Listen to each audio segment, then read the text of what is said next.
Hello and welcome to today's LinkAbility webinar, where we're going to be looking at the secrets of engagement on LinkedIn. I'm very pleased that you're here with us today. You are most warmly welcome wherever you are watching us from around the world today. And I'm very delighted to have a special guest with us.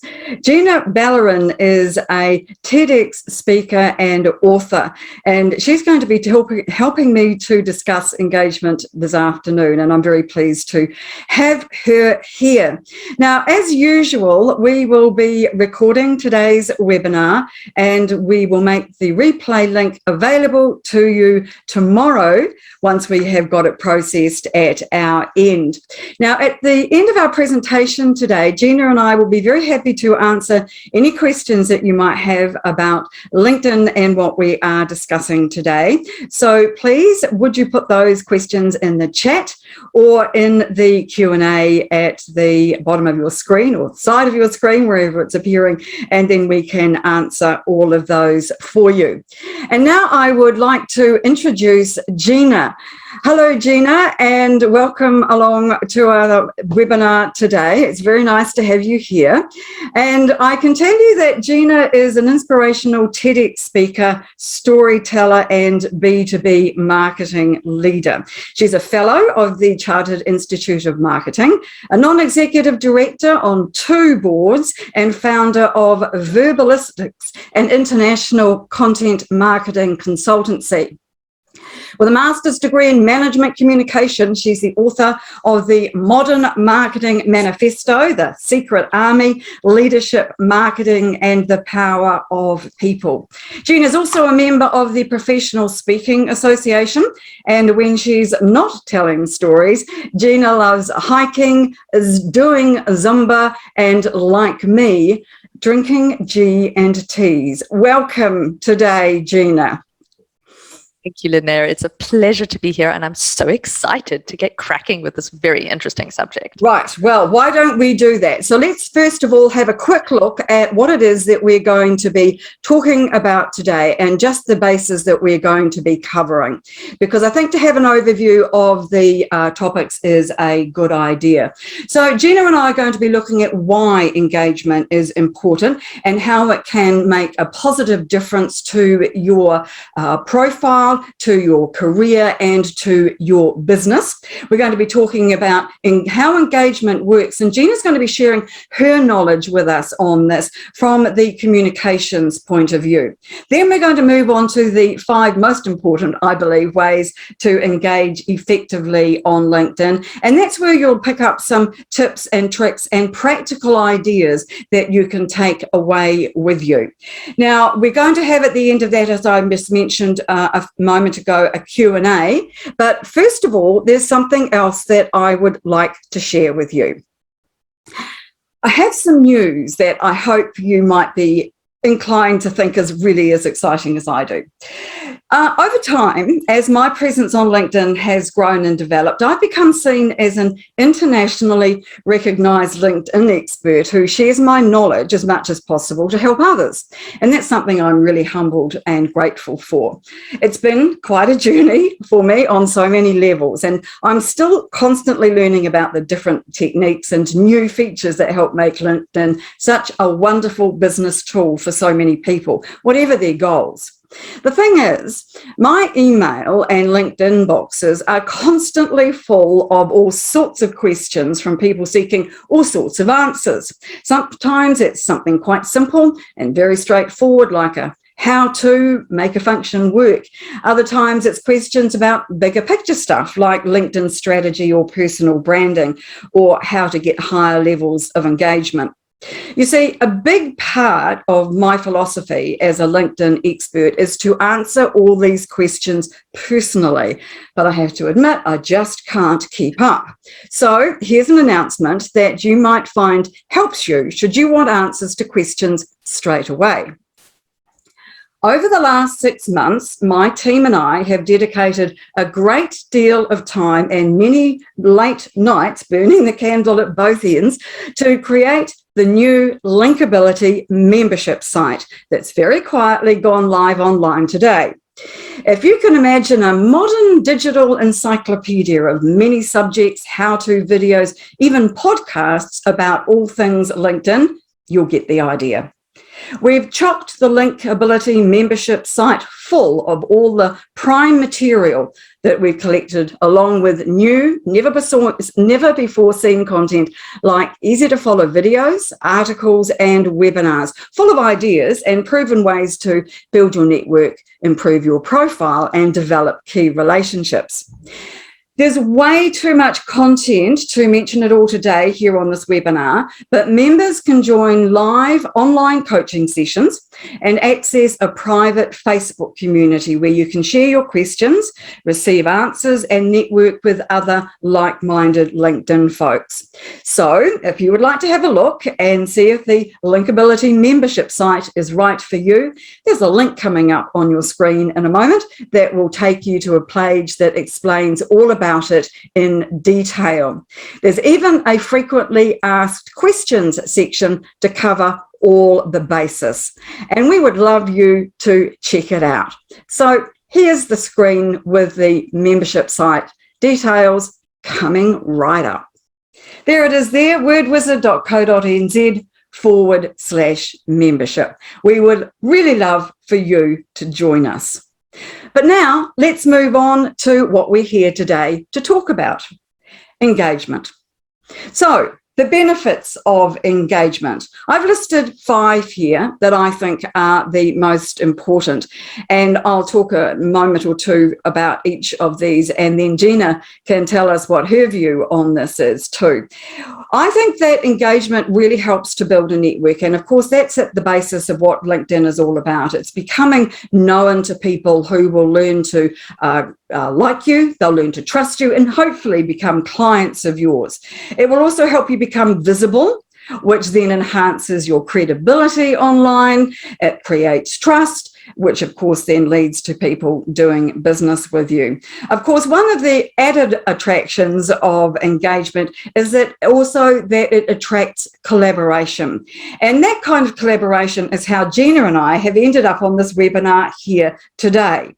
So Gina, what are your thoughts about the benefits of engagement on LinkedIn? Look, Lynnaire, the energy and the proof speaks for itself. We've never met in person, but I feel like I have an old friend who I can have a conversation with, and that's thanks to the power of LinkedIn.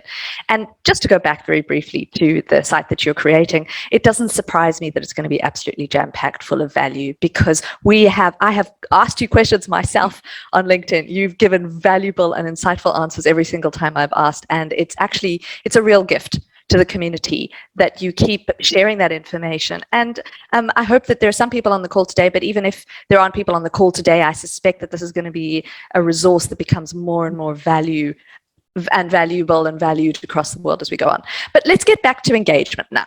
So as we say, the proof of the pudding speaks for itself. She and I are connecting, and again, happy to connect with every single person who's talking today. Please do reach out to us, ask us questions, get engaged. That's the whole point of engagement, right? Yes. So the bright idea that I have around this particular subject is actually about how to make engagement a little bit easier and a little bit more interesting. Mm-hmm. My bright idea is actually to invite connections who share an interest in a subject that you have. You don't have to be afraid to reach out to someone just because you have something in common. I think we now live in a world where we are no longer seeing other people as competitors. Indeed, Lynnaire and I are great examples. We're both communicators at heart. We both share a desire to help people through writing and sharing information. But if we didn't have this ability to say, well, I see you and you do kind of what I do, but actually I'm interested in what do you do differently and how do you add value, we never would have connected with each other. So don't be afraid to ask for help. The irony is actually that the people who I have connected with and engaged with on LinkedIn, who I've reached out and said to, hey, I would love to interview you for an article I'm writing, or, have you got 5 minutes to share something that you know about this particular subject, has been incredibly valuable for me. In fact, I am currently connected with the head of communications at Accenture in Australia, which is pretty impressive considering I've only been in Australia for 2.5 years. And I reached out to her on LinkedIn to say, I really am interested in this subject. I want to feature an article in this particular publication. I'd like to interview you. Would you mind talking to me? And we've actually built a relationship to such an extent that when we finally met in person about 3 months ago, she looked at me, I looked at her, I'm like, that's you. Yes, awesome. So good to see you. I just walked up to her and gave her a hug because, it was as if we knew each other already because we were so well connected on LinkedIn. And that wouldn't have happened without the ability to create trust. And part of that trust happens because we're able to communicate with people clearly, which seems like a good time for us to actually talk about how communication works. So let's think about the idea of engagement as if it were also the communication model. Forgive me for getting a little bit theoretical in this section, guys, but I'm a communicator and, I studied journalism, a year of it many, many years ago, and then ended up getting a master's in management communication. So communication is like in my blood. But if you go back to the essence, it's about how do you get a message from one person to another? The model actually says that you've got a sender and you've got a receiver. And back in the day, the idea was that the sender simply sent messages one way and the receiver then passively receives that information. But actually, what happens is there can often be a disconnect. And this is what in a messaging model is referred to as noise.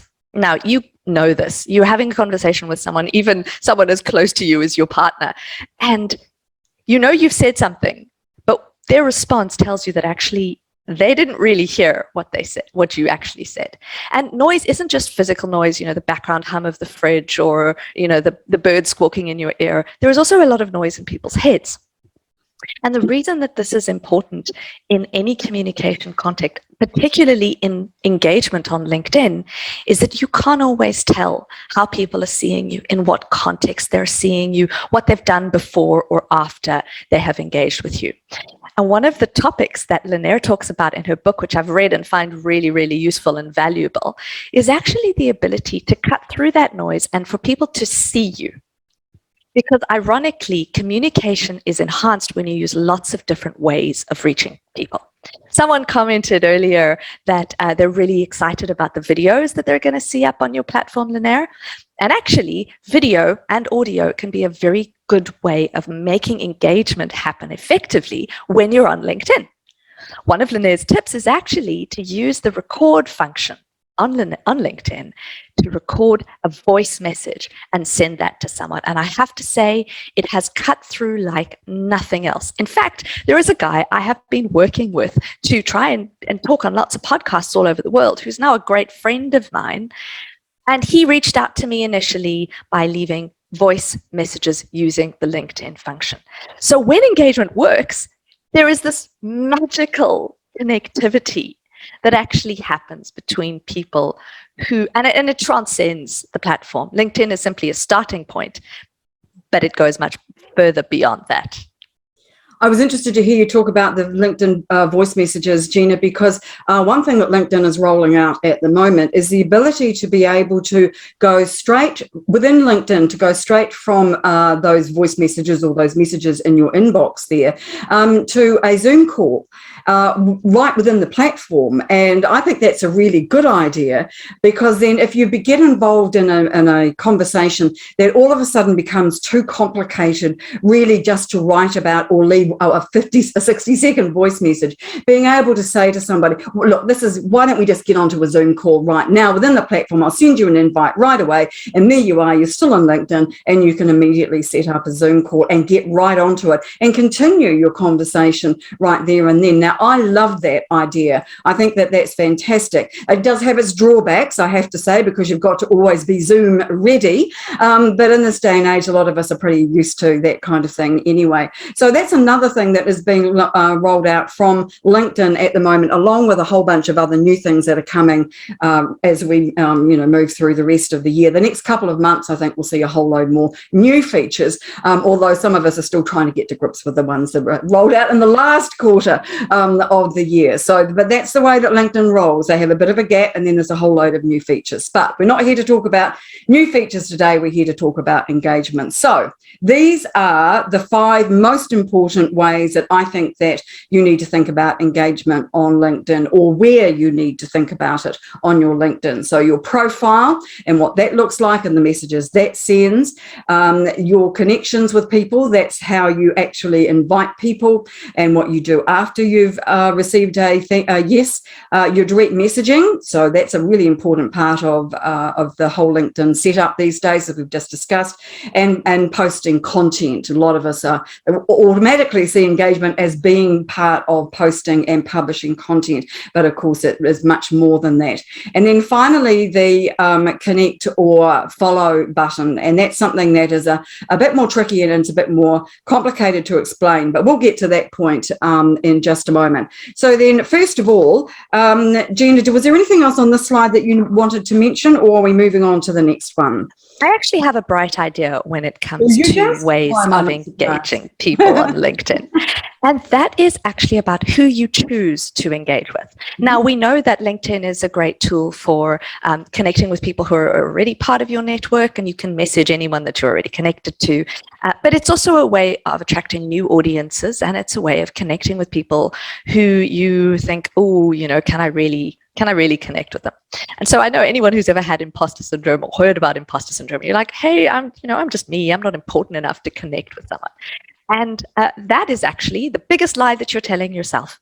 The irony is, if you create a meaningful and engaging approach to someone on LinkedIn, you can connect with almost anyone.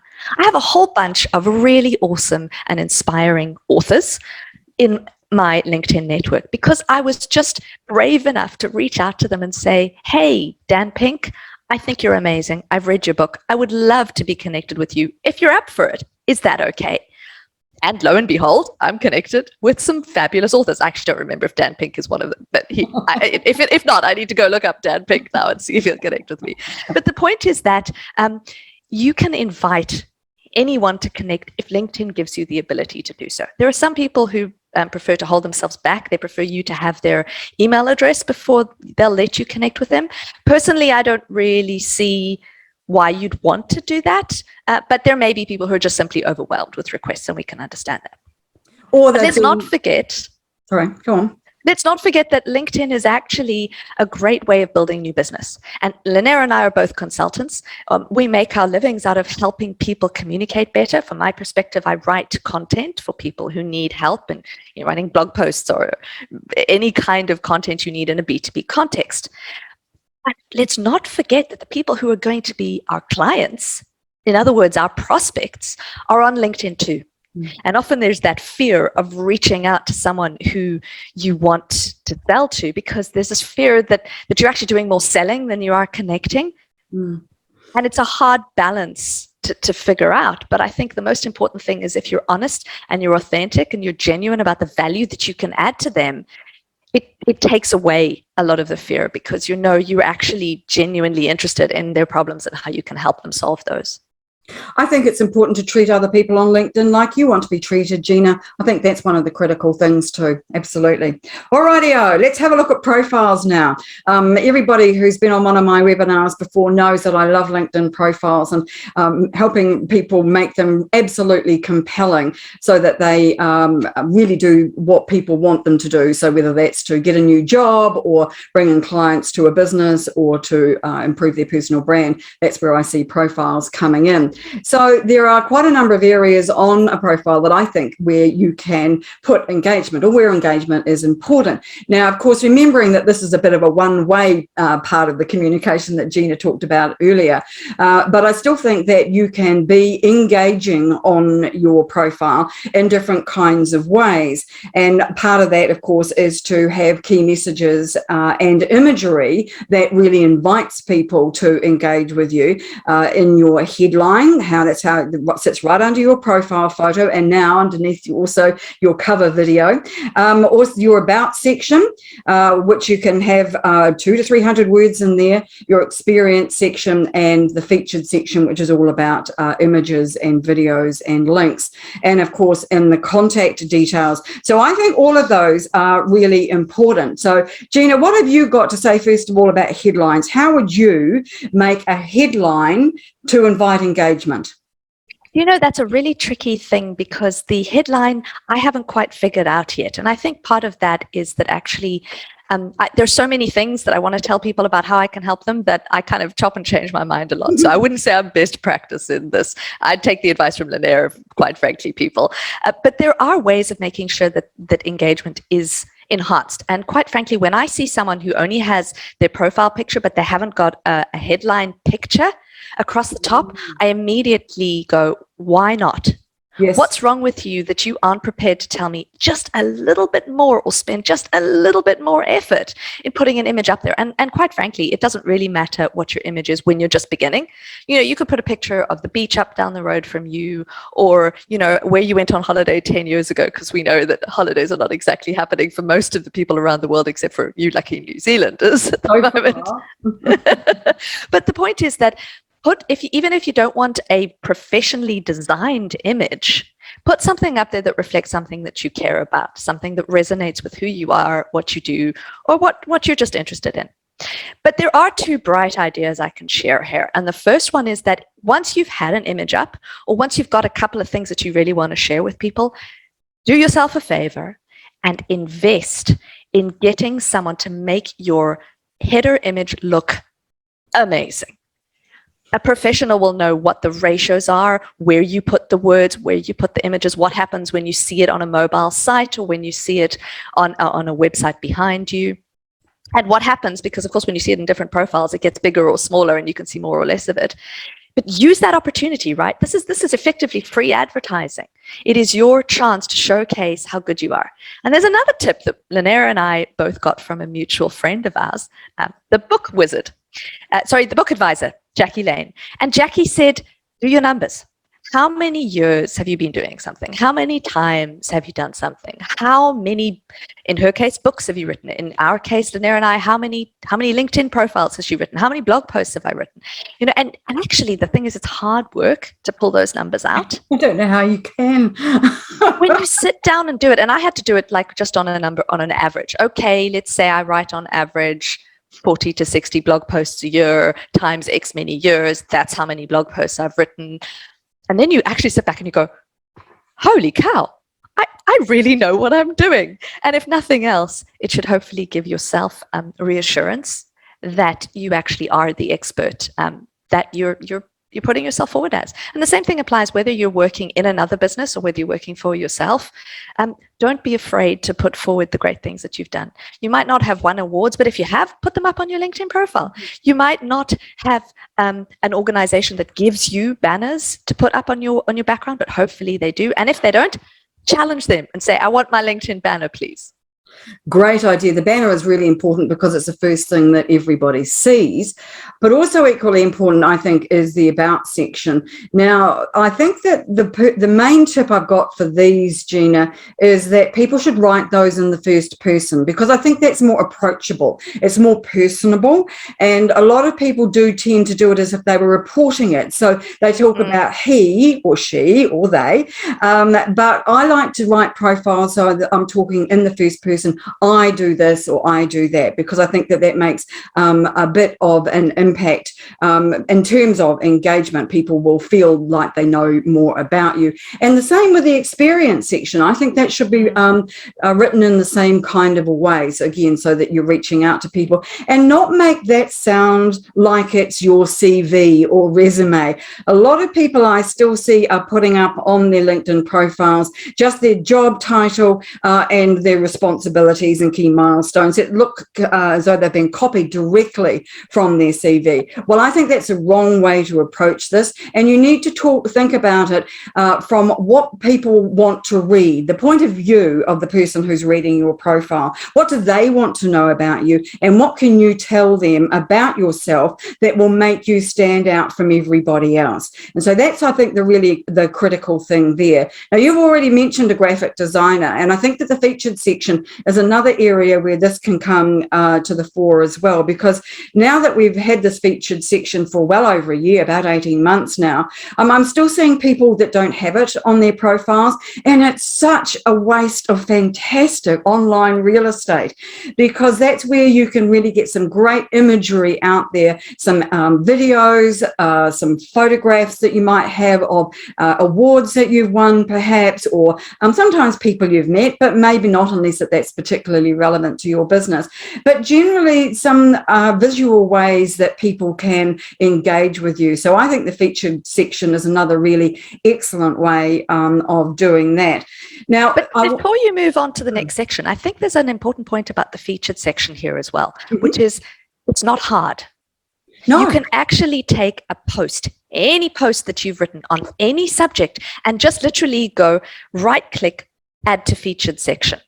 So even if you've only ever written a comment on something that someone else said, if you're proud of that, if you want people to know about that, or if you're proud of what they did, add that to your featured section. If it's your company and it's a blog post that your company wrote and you shared that blog post, add that to your featured section. If it's a video that you came across, if you're featured in the video, or you just like the video, or it enhances some message that you're trying to sell, add that to your featured section. The point is that as much as I think that the image across the top, if you don't use that, is a waste of space, it's the same thing that a featured section, it's not yet a mark of, hey, what's wrong with this person because they haven't used the featured section, but it will become like that, I suspect, in future. And there actually really is no excuse not to use it, unless you're just not interested in using LinkedIn at all, in which case I don't know why you're attending this webinar.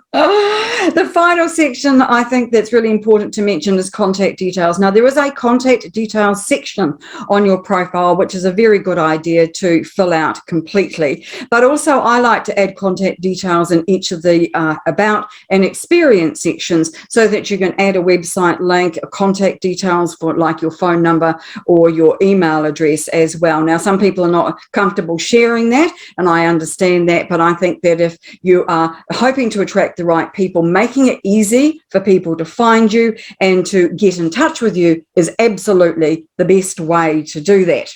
Before you move on, Lynnaire, actually, there's a very good point that I've observed from your recommendations, and that is actually, even though LinkedIn tells you that the information should go in a very specific section, if you're comfortable with using it and you're comfortable with cheating a little bit, you don't have to put your website in the section where they demand a website. You can put your website everywhere if that's the space, if that's the thing that you want to promote the most. So don't just rely on them dictating what you should say there. Start, by all means, if you're new to it or if you're not comfortable with that section, follow the rules, but then it's okay to know what the rules are and change them to serve your purposes. At the end of the day, LinkedIn is truly deeply personal, and it needs to reflect what you're excited about, what you're comfortable with, and what either you as a person or you on behalf of the company that you work for want to put out there into the rest of the world. All right, that makes a lot of sense to me, and I absolutely agree.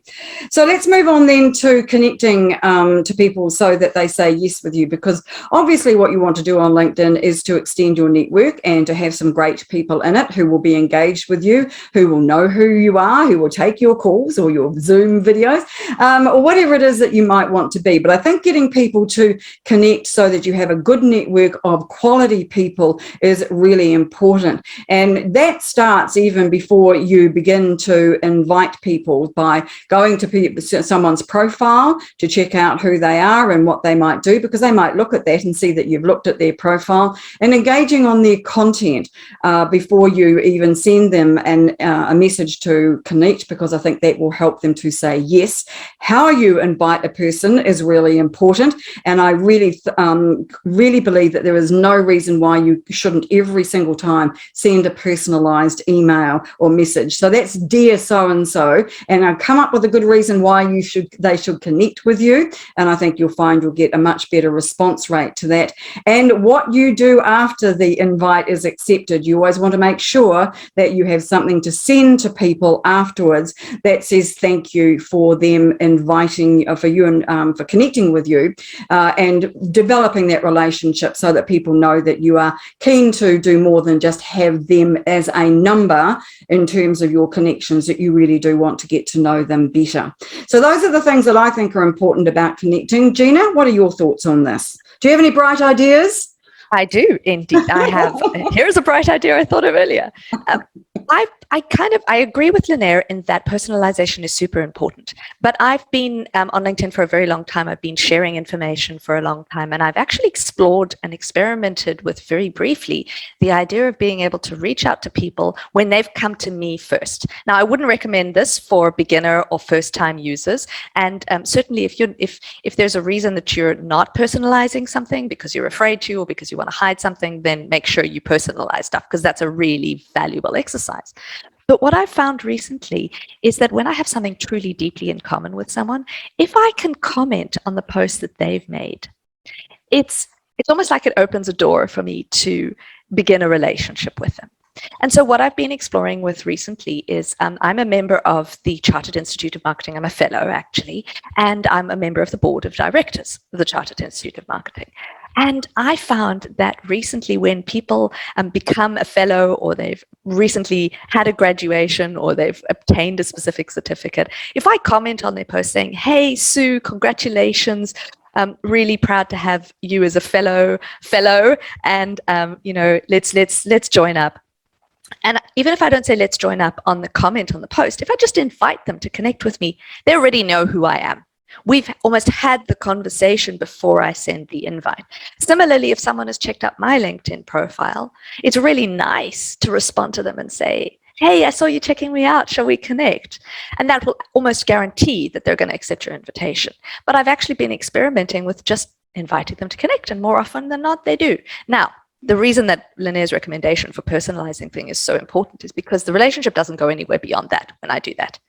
Because we don't have an excuse to start that conversation. It doesn't spark any ideas. It doesn't invite any future collaboration. So it's a tactic that can work, but I think it's a tactic that'll bite me in the bum over time because I'm too lazy to do the personalization. Oh, Gina, I despair, honestly. I'd like to show you an example of a really good invite that I received, if I may, that really intrigued me. I thought this was really interesting and a fascinating way to do an invite. But the problem was, I responded with this is a really fantastic invite. I've not seen one of these before. And I absolutely got a deafening silence in response. There was no follow-up. And I felt that was really disappointing, because why would you want to connect with somebody and then just not want to do anything more? That seemed a real shame to me. And it also showed that the person really wasn't serious about building relationships. And given that, well, I think that that's what LinkedIn is at its heart all about, and why we are both here, then I think that seems a real shame. So building relationships is something that I think LinkedIn allows us to do really well in a number of different ways. And of course, engaging in those in different ways is really very, very helpful to us. So I think that the benefits of this probably building trust with people, enhancing your credibility with people that you may want to do business with, or who you may want to employ you is the other thing, of course, too. And generally just to get your message out there. If you want to become known as a thought leader, like Gina is, then being seen on LinkedIn with good quality content is a really good way to do that. And so I think that the methods used for building relationships through direct messages allow you to be able to send really good quality content and to be personal. So if somebody has started a conversation with you on LinkedIn, then that is a good time to be able to follow up with something that the person may find useful. So it might be a checklist or some tips or a link to something that you think that they might find of interest because of the industry that they're in, or something that you have said to them, or they have said to you, or that was on your profile, or their profile rather. So I think that sending some really good quality content is important on that. And how often you do that is a question that I am often asked. So that is, I think, a personal choice. I try to do DMs to people on a monthly basis. I like to strike a balance between too much and not enough. I want people to know when they see my name in their inbox that they're going to be receiving something of value. But I also don't want to be overburdening those people for whom what I do is not of interest. And so I think that takes a bit of time to just fit nicely into something that you're comfortable with. And it's also about resources. How often can you send direct mails to people? Because you have to do those individually. You can't just pop them all into MailChimp and just send them one email. So that's where the personalization, I think, though, comes in with the direct messages, which is important.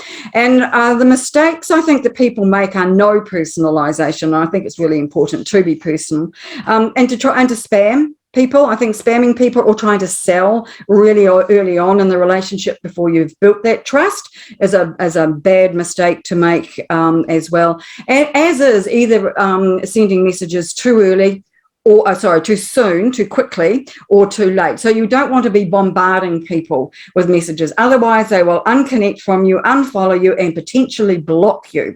And that is not a good look on LinkedIn. So those are the things that I think that are really important in terms of building relationships through direct messages. Gina, some bright ideas? Absolutely. For me, the most important thing about building relationships with people and the use of direct messages is that often we don't think innovatively about the opportunities that LinkedIn gives us. And something that I discovered, in fact, Lynnaire would know how long this has been available for, but it's this little, it looks like an arrow that almost looks like something's heading off, and you can see the word send. It's almost like a paper folded aeroplane is how I think about it. It's like I want to fold my message into a paper airplane and send it straight to the person that I want to receive it. Now, actually, this is a really, really helpful feature. So you'll find it on the bottom right of whatever it is that you've posted. Effectively, what this does is it allows you to amplify the message that you have created to whomever you want to see it. Now, I've done a little bit of experimentation with this myself personally. If I've posted something and I'm proud of it, and I posted at a specific time because I have an audience both in the UK and in Australia, and in the US as well. If I post at a specific time, then it'll catch a few people's eyeballs, the people who like and comment on my stuff regularly. But LinkedIn is a bit sneaky about how they send information to people, in that just because you have 1, 2, 3, 10,000 connections, that doesn't mean that every single one of your connections is going to see that message. So you actually have to learn how to work with the algorithm. And one of the ways of working with that algorithm is to make sure that if you're proud of the message that you're sharing, you send it to people who you want to see it. And what I found is that even though I haven't necessarily done this consciously, I know that if I'm proud of a piece I've put up there, I'm more likely to send it to people. And because that send button requires you to type a person's name, look up their name, and put a message in, it is effort. But the effort pays back so many times over, because it means that I'm actually specifically thinking, you know what, I really think Bob is going to like this message. And here's why Bob will like it. Boom. Okay, I remember I worked with Susan X many years ago. I'm going to send this to Susan, see what she thinks. Or if you're in a sales role or you want to get messages out to people, think, hey, this is specifically about, for example, people who work in procurement. I am going to check out everyone in my network who's related to procurement. Yes, I saw that Fred actually he's talking about this a lot on his own LinkedIn profile. I'm going to send this to Fred. And so don't forget that just because LinkedIn encourages you to sit in one window on your platform, don't forget to open new tabs. I find that's really interesting and helpful, because then you don't lose track of what you're doing. And you can actually keep that single thing that you're focused on, and you can multitask and actually make use of all of the functions functionality. But here's the last and most important thing. Just because you're sending it to someone and you're proud of it, that doesn't mean they know what to do with the stuff that you've sent them. So I actually find it's really helpful when I'm sharing information to tell them how I'd like them to help me. So there's nothing wrong with saying, hi, Lynnaire, I wrote this article I'm really proud of. Would you mind liking and putting a comment on it? Yes. Yeah, that makes a lot of sense. And so in terms of posting, I think that there are a lot of opportunities for engagement that people are not making best use of. And you've talked about the send function that sits underneath the post, which I think is a really excellent way to alert people to, as you say, content that you're proud of, Gina. And that also then helps to increase view numbers. If that person goes to the post, the algorithm then looks at it and goes, oh, we've got more relevancy than we had before because somebody else has come along and seen the post and then hopefully engaged on it. Now, I think that it's really important to think about engagement on posting from two directions. One, making sure that that when other people comment on your post, that you respond to those comments. It's very easy just to put up a post and forget about it, which is all the wrong thing to do, of course. What you need to be doing is making sure that you go back a few hours after you have put up the post, earlier if you possibly can, and then respond to the comments, because again the algorithm responds to that and it will send out your post to more people. Now, we're all pretty au fait, I think, in most cases with commenting on other people's posts, and that gets you visibility and improves your credibility if you do what I call the 3 Ds, and let's see if I can remember what they are. If that's when you're commenting on somebody's post, is you discuss what they have written and to talk a bit more about it. You can then debate potentially what it is that they'd take an opposing view, for example, on their post, or give it an alternate or an extra idea that the person hadn't included. And you can display three Ds. The third D, display your knowledge and showcase your knowledge. So and commenting on other people's posts is a really good way to become visible, but don't do or write great post. Anything under 5 words long is not really recognized by the algorithm, so you are wasting your time. It also adds no value. And so I really feel that if you're going to use engagement as a strategy on your LinkedIn marketing, then you need to make it work. And so I would argue that fewer comments but make them better comments would be a much better idea. Now, one question I'm often asked by people is how to attract engagement. And Gina's already given you a really good idea, and that is to send posts to people. You can also tag people, but I'm a bit cautious about that one, because what happens is if the person doesn't respond or the people don't respond, then LinkedIn will penalize your post and you'll get less engagement or you'll get fewer views. It won't be spread to as wide a group of people. So make sure that you just be aware of that when you are tagging people, and don't put up a wall. Don't put a whole wall of names hoping that people will respond, because people will get very annoyed with that very, very quickly. Now, some of the mistakes to make before Gina, I think that people need to avoid before Gina tells us about her bright ideas around this, as I just say, tagging too many people, not putting any hashtags. Hashtags are important to get to spread your posts further out. And 3 hashtags is the current best practice. That moves up and down like you wouldn't believe. But a post that's badly formatted and is hard to read won't attract a great deal of engagement either. Neither will posting at the wrong time. So generally, if you post inside business hours for your audience, then that works really well. But as Gina has said, she's trying to reach 2 audiences at opposite ends of the day. So that's pretty tricky, I have to say.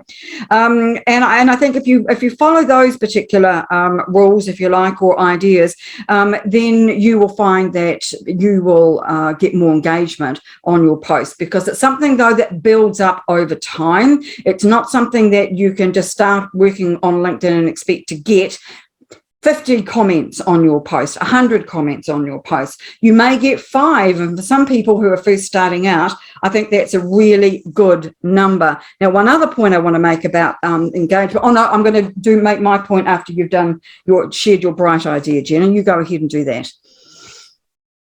Comments can actually be valuable to the receiver, even if they're not necessarily valuable to the sender. So there's two ways of looking at making comments. Lynnaire's right in that great idea is not very helpful to the person that you're sending it to, but it might give them a little boost of endorphins. So if you're just beginning your LinkedIn relationship and you only feel comfortable with saying great idea, rather share great idea than nothing at all. But rather share great idea, here's why I think it's a great idea. And then that immediately takes the post to the next level. It also means that you've bothered to read what the person has said. You've bothered to think for more than 2.5 seconds about why it was a great idea. And you don't have to be, Wordsworth. You don't have to be Shakespeare. It's enough to just say, great idea because this helps people do X. Or yes. Great idea, or what I like to do is actually take a quote out of something that they said. I really like what you said about X, Y, Z. What it does is it means that they realize that you've put a little bit more effort in, and so they realize that you're engaged with them, and that effectively is the key at the end of the day. Now, what is interesting about the receipt of posts is that actually it's about building momentum. And Lynnaire is absolutely right in that you want to comment on other people's posts, but you can also comment on your own posts as well. And in fact, what I like to do is when someone says, congratulations, that's really cool of you, I say, thanks so much, really appreciate your support, and try to make that different every time that comes across. And what ends up happening is because the comments are replied to with more comments, LinkedIn recognizes that this is a post that's being engaged with. And so they promote it more. And so you end up with more and more and more likes and comments on posts. There are also ways, somewhat more or less ethical, of getting people to engage with your posts. Sometimes people are like, well, please, choose which is your opinion, A, B, or C. Choose a like or a love or an insightful, depending on what your comment is. The jury's out on whether those are authentic. They can be useful, and you can sometimes see the post rack up tens of thousands of views simply because the nature of the engagement requires people to keep engaging on it. But I have an experience to share, which is actually in the early days of preparing the book, The Secret Army, Leadership, Marketing, and the Power of People. I wanted to get my opinions from my audience. I didn't know what to do for a cover. So I threw together a cover that I just literally designed, it was in PowerPoint. That's how advanced it was. I'm a words person, not a graphics person, right? And I thought I'd put A, B, and C up on my post just to see what was the feedback. I expected to get like 10 to 15 people responding if I was lucky. And after a while, I eventually stopped when I had more than 1,000 votes on this ABC image. Because actually just counting the number of votes and comments of it was just overwhelming. I was like, I don't know what to do with this information, right? But here's the mistake I made. I did not connect with the people who engaged with me. Oh, I didn't find a way of tracking them. I didn't find a way of connecting with them. I didn't find a way of extending that relationship. And so months and months later, when the book was finally published, it's possible that, not everyone, probably, maybe 1,000 people weren't interested in, leadership, marketing, and the power of people, but there may be 100 people. There may even have just been 10 people who were interested because I didn't keep track of them and I didn't invite them to connect, follow up with a relationship, and then follow up with something that was valuable for them. I had no way. So yeah, Lynnaire is right to hang her head in shame. I'm hanging my head in shame. People who know me are like, Gina, why didn't you? So yeah, it's a really good point. I want to address something quickly, if I may, before we move on, which is about engagement on posts and making your posts more visible. You can engage at any point in time. Just because somebody posted something a month ago, it doesn't mean that you can't engage with that now. It just means that it's lost the momentum, but it's a really great way of connecting with someone that you want to have a relationship with, because they will see, if they're regular LinkedIn users, that you have bothered to put the engagement on the post. And sometimes actually it gives you a little bit of an endorphin boost to say, oh yeah, I'd forgotten about that post. And sometimes it can even reignite the conversation months later. I think someone commented on a LinkedIn article I'd written 2 years ago. I was like, wow, how did you come across that? That's really interesting. So don't forget that something you've posted on LinkedIn can actually be available forever. And even the posts that you make can be available for a very, very long period of time. You can look at the different views on your own profile to see where you've posted articles, where you've had comments, and where you've had posts. And it's much easier then to stream rather than scrolling through your whole profile to find all the posts that you've made.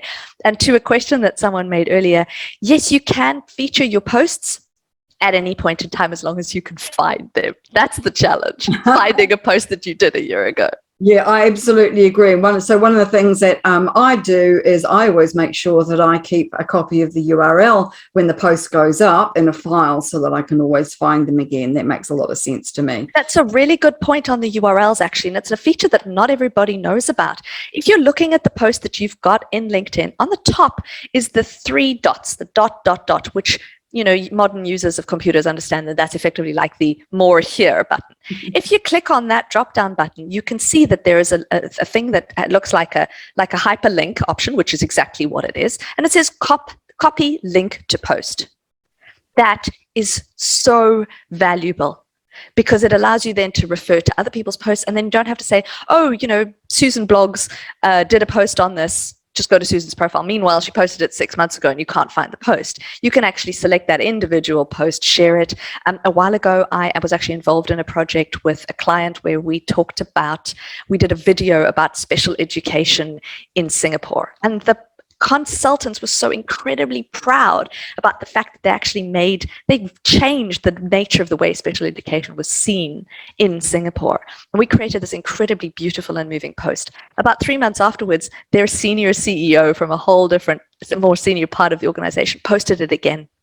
So even though people had seen my post before, I reshared it again, saying this is why I was so proud of the article. I tagged people in because I knew they were regular LinkedIn users. That's a very important point. If you tag someone and you know that they're going to see that you tagged it in them, it's fantastic. Like I know that Dan is on the call today. Thank you, Dan, for being here, because I tagged him in a post to say, hey, you were involved in this contribution. I'd like you to know that it's happening. Paul Adler and I are connected because he commented on an article that I wrote for the Content Marketing Institute ages ago. We're now working together again, thanks to the power of LinkedIn. So just remember, guys, that once you put it up, it doesn't mean it's gone forever. You can continue relationships and engagements over time, as long as you have that ability to find it. And that's where those URLs come in really, really useful.